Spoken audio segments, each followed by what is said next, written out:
Good evening, everyone. Y'all supposed to say something back. Okay, all right. That's the difference between a scientific speaker and somebody from the faith community. We expect you to act like, that you're alive. Okay? This is the day that the Lord has made. We shall rejoice and be glad in it. And that's the dimension that I was asked to bring to this conversation, this town hall meeting tonight. We've heard the science, we've heard the politics, we've heard the business side. And in these town hall meetings, we're trying to show that the whole of what we see as community has to come together if we're going to ever effectively make change that benefits the generations yet unborn. The National Council of Churches represents 35 Christian denominations. We work in interfaith coalitions, particularly on these issues related to the environment and global warming. The council is 55 years old, and I work in the Washington office as the Associate General Secretary for Justice and Advocacy, making sure that where there are issues that the church, Big C, synagogues, mosques, the groups that we work with closely, where we can speak with one voice, we do that in unity, that we try to steer away from those issues that divide us. There are enough of those. Even as believers, there are issues that keep us apart. But the issue of the environment and global warming and how to be better stewards of the earth is in that uniting phase of our work. If I were going to preach to you tonight, I would take a text.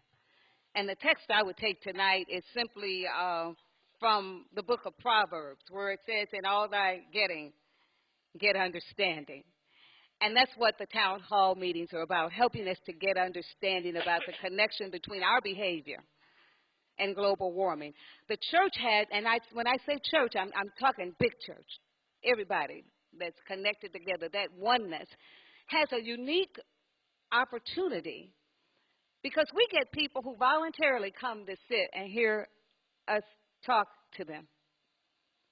Volunteer to work in the church without a 1099. Volunteer to be taught and use tools that other people tell you are the best for you. Y'all know what I'm talking about. And so the church has a chance to bring a moral voice to this conversation, to produce materials that will help people to study based on what the Word of God says, to connect theology with the way they behave.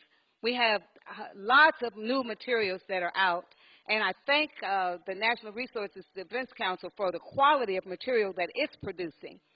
We say to you, give us the facts, and we'll connect it to our faith and make things happen. Even today, Jason was driving me, and he says, oh, here's an article in the paper. Those of us in the Baptist tradition believe we go to the pulpit with the Bible in one hand and the newspaper in the other so that people see the relevance of what we're talking about. We now have several publications so that if pastors are ready to teach and preach about global warming, we have materials to help you do that, and they're on the website. It's easy to download. The Cry of Creation is an interfaith publication, what our different traditions say about the environment and global warming and our personal responsibility to help make a difference. And we have our most recent publication is the opening letter. That's a congregational guide that teaches you how to teach in your churches, whether you're lay or clergy, how to teach about the sacredness of the earth. And that all has to connect at some point in time if we're going to make a difference. The environment is a moral issue. And there are no issues that we deal with today that aren't ultimately impacted about that, even the relationships between people. And if we're among those who believe that God created us all and created everything, he created us in relationship to all of creation, then we have some responsibility on both sides of the equation, not just to people who are like us, not just to people who believe everything that we believe, but as stewards that all God has provided. If I could write a play, about global warming, I'd use the example of the old Christmas story, the Scrooge story. Anybody here that doesn't know? Some of y'all kind of young. Anybody in here that doesn't know the story of Scrooge? Oh, good. I don't see any hands.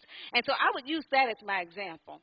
And each of us would be with the spirit of the environment, past, present, and future. And each of us would be asked the questions, what have we done that will make an impact on generations yet unborn? Some of us would be gnashing our teeth and crying and upset because we would look at behaviors that we had that deprived the world of its resources. We would look at things that we did that misused, that were wasteful. We would look at moments that we had a chance to change, even in little ways. Energy efficient light bulbs, smaller cars, cleaner fuels, voting for people who would do that. We would look at ways that we could have acted that we didn't. And so as a preacher, I just say to you, get the facts, connect it to your faith, and whatever your tradition is, use that to give you the courage to stand up and make some moral choices about what will help this world still be here when we're long gone. And we do it because our faith requires it of us. If you don't have all of the facts on your own, the experts are here, the websites are there, create your own blogs, and then talk to some of these young people who really do understand. And when it comes to the politics of it all, our next speaker will tell you how to engage that. But whatever you do, put the facts and faith together.